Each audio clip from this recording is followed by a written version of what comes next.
Müslümanlar, basın açıklamamız birazdan başlayacaktır.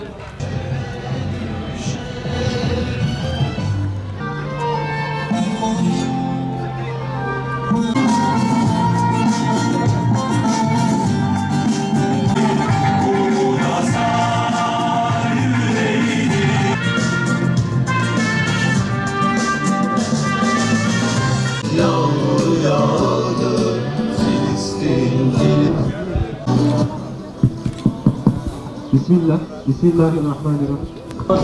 Kalmadı Filistin, Filistin, Resul kalmadı. Filistin, Filistin, Resul yılmadı.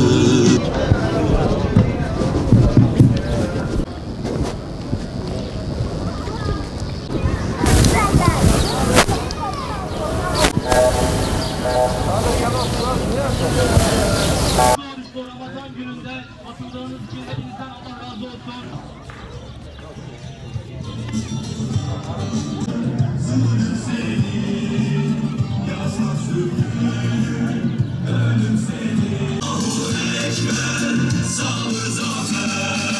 Ve sahbihi ecmaîn.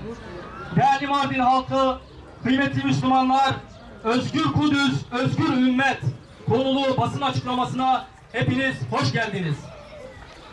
Bugün bizler burada yıllardan beridir İslam ümmetinin bağrına bir hançer gibi saplanan Kudüs ve Mescid-i Aksa'yı necis bedeniyle kirleten Şehit Fethi Şikati'ye selam olsun. Şehit Yahya Ayyaş'a selam olsun. Şehit Şeyh Ahmet Yasin'e selam olsun. Şehit Abdülaziz Rantisi'ye selam olsun. Şehit Furkan Doğan'a selam olsun. Şehit Furkan Doğan'a selam olsun. Müslümanların ilk kıblesi olan Mescid-i Aksa ve Filistin toprakları 1948 yılından bu yana Siyonist rejimin işgali altındadır. Başta ABD olmak üzere batılı devletlerin desteğiyle günümüze kadar artarak devam eden bu işgal, Müslümanlar için kutsal Kudüs davasına dönüşmüştür. Bu münasebetle her Ramazan ayının son cuması Dünya Kudüs Günü olarak anılmaktadır. Tekbir! Allahu Ekber! Tekbir! Allahu Ekber! Tekbir! Allahu Ekber! Müslümanların ilk kıblesi Resulullah'ın miraca yükseldiği mukaddes belde Kudüs. 70 yılı aşkın zamandır Siyonistlerin işgali altında. Ve daha dün gibi hatırladığımız 1948 yılında İslam ümmetinin bağrına saplanan hançer bugüne kadar bizlere unutulmadık acılar yaşattı. Acının yüreklerde korlaştığı Kudüs'ün işgali bugün İslam ümmetinin yaşadığı en büyük sorundur. Unutulmamalı ki Kudüs hür olduğunda ümmet hür olmuş, Kudüs esir olduğunda ümmet zillete düçar olmuştur. Bilmeliyiz ki bizler sessiz ve tepkisiz kaldıkça işgalin her gün biraz daha yayıldığı bu mukaddes beldede Müslüman kanı akmaya devam edecek. Siyonist ateş sadece Kudüs'ü değil, bütün bir ümmeti yakacaktır. Yemen'i, Suriye'yi, Libya'yı, Afganistan'ı ve coğrafyamızın diğer beldelerini yakan zaten bu ateş değil midir? Müstekbirler hatırda tutmak ve daha güçlü bir direniş göstermek için Kudüs'ü andığımız bu günlerde dahi daha büyük bir işgalin kapılarını aralamak için yeni planlar yapmaktadırlar. Haydut Amerika'nın 100 yılın anlaşması projesi bu gerçeğe işaret etmektedir. Aslında 100 yılın işgalini hedefleyen şeytani plan sadece Kudüs'ü değil, bütün mukaddes beldelerimizi hedef almaktadır. Arz-ı mev'ud hedefine ulaşmak isteyen Siyonistlerin bu kirli tezgahı ümmetin göstereceği birlik ile dağıtılmalıdır. Yine unutmamalıyız ki bizler parçalanmaya devam ettikçe, çekiştiğimiz ve de çatıştığımız müddetçe dünya müstekbirlerinin iştahı kabaracak. Pervasızca yeni katliamlar işleyeceklerdir. Kahrolsun İsrail! Kahrolsun İsrail! Kahrolsun Amerika! Kahrolsun Amerika! Kahrolsun Amerika! Şu da bilinmeli ki Kudüs ne sadece Filistin toprağıdır ne de Arapların vatanı. Kudüs bütün Müslümanların, İslam milletlerinin mukaddes beldesidir. Bu gerçek dolayısıyla mukaddes toprakları savunmak ve işgali sonlandırmak da hepimizin öncelikli vazifesidir. Müslümanlar için Mescid-i Aksa, Mescid-i Haram ve Mescid-i Nebevi'den sonra yeryüzündeki en mukaddes mabettir. Bugün Kudüs'ü her zamankinden daha çok gündemde tutmalı ve hürriyeti için mücadele etmeliyiz. Küresel küfür güçleri en küçük zaman dilimini dahi Kudüs'ü Yahudileştirme gayreti ile plan ve projeler geliştirmektedirler. Kudüs'ün küresel bir saldırı altında olduğunu görmeliyiz. Zalimler topluluğu tüm imkanları ile İslam ümmetine hedef almışken bizlerin tepkisizce oturması büyük bir vebaldir. İslam ümmetinin yaşadığı acıların ana sebebi fesat yayan, yeryüzünde ilk asabiyet tohumlarını eken lanetli Siyonistlerdir. Tarihi süreçte İslam milletlerine her türlü zulmü reva gören İsrailoğulları bugün topraklarımızdaki fitnenin de kaynağıdır. Gayrimeşru rejimlerinin varlığını ayakta tutabilmek için her türlü melaneti işleyen Siyonistler İslam coğrafyasında oluşturdukları kaos ve kargaşadan beslenmektedir.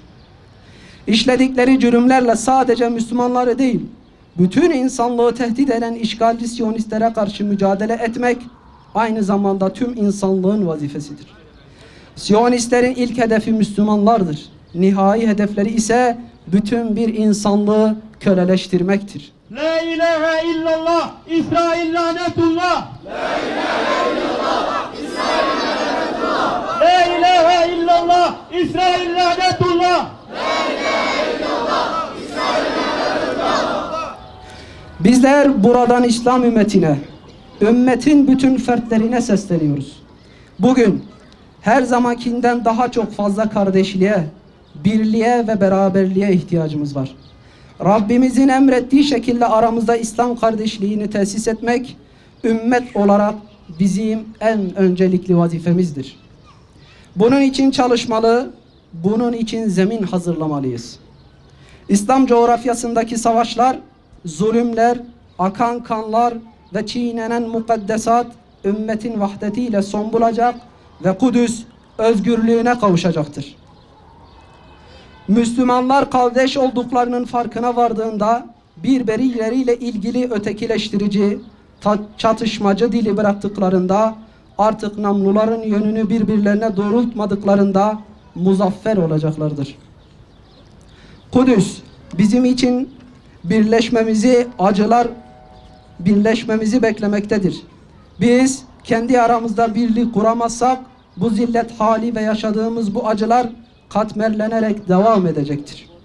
İçinde bulunduğumuz bu mübarek ayda ümmetin içinde bulunduğu hali, Kudüs davasını ve kendi sorumluluğumuzu çok daha fazla düşünmeli, bol bol dua etmeli, Müslümanların birlik ve beraberliği için harekete geçmeliyiz. Müslüman uyuma, Kudüs'e sahip çık. Müslüman uyuma, Kudüs'e sahip çık. Müslüman uyuma, Kudüs'e sahip çık. Müslüman uyuma, Kudüs'e sahip çık. İslam coğrafyasındaki işgal, savaş ve kutsallarımızın ayaklar altına alınması artık son bulsun. Müslümanların kanlarını akıtmaya kimse cesaret edemesin. Artık Müslümanlar olarak kendimize gelelim ve bu mezalime son verecek adımlar atalım. Başta batılı devletler olmak üzere dünyanın 3 maymunu oynadığı zulümlere karşı Filistinli Müslüman kardeşlerimizin yanında olmak ilahi bir farizadır. Selahaddin Eyyubi'nin bizlere emanet bıraktığı mukaddes davaya sahip çıkmak aynı zamanda bizler için en büyük mirastır.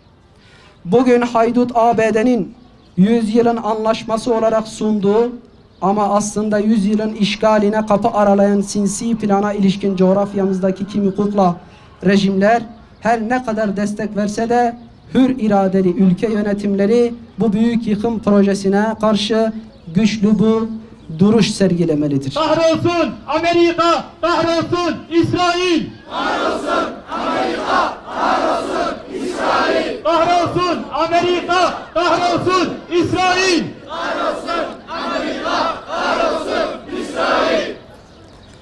Buradan İslam ülkelerinin idarecilerine sesleniyoruz. ümmetin halini görmezden gelmeyin. Müslümanların düştüğü bu halden en çok sizler sorumlusunuz. Yarın bütün bunların hesabı sizden de sorulacaktır. Bu ağır vebalin altından kalkamazsınız. Müslümanların kanına giren zulüm güçleriyle işbirliği yapmaktan, özellikle de Siyonist rejim ile münasebetten kaçınmalısınız. Siyonistlere cesaret verecek tavırlar içine girdikçe kendinize de, ümmete de, ümmet coğrafyasına da büyük zararlara sebebiyet veriyorsunuz. Bu anlamda Müslüman liderlere şu çağrıyı yapıyoruz. Siyonistlerle olan askeri ve ekonomik işbirliklerini sonlandırın. Kudüs'ü bir bütün olarak Filistin'in başkenti ilan edin ve buna ilişkin pratik adımlar atın. Yıllardır büyük sıkıntılar çeken, saldırıya uğrayan Gazze'nin üzerindeki ablukanın kalkması için her türlü baskıyı oluşturun. Siyonist sermayenin ülkenizde ticaret yapmasına izin vermeyin. Filistin topraklarını işgal altında tutan Siyonistlerin meşru olmayan rejimini tanımaktan vazgeçin. Bu münasebetle Kudüs'ün özgürlüğü için mücadele ettikleri için ambargo ve açlığa mahkum edilen Gazze'li Müslümanlara 2010 yılında yardım götüren Mavi Marmara şehitlerini rahmetle anıyoruz. Onların yürüdükleri bu onurlu Filistin mücadelesinin birer neferi olduğumuzu hatırlatıyoruz. El mevtul Amerika, el mevtul İsrail. El mevtul Amerika, el mevtul İsrail. El mevtul Amerika, el mevtul İsrail. El mevtul Amerika, el mevtul İsrail. İslam coğrafyasının dört bir yanında Müslüman kardeşlerimizin akan kanının durmasını, var olan iç çatışmaların sonlanmasını temenni ediyoruz.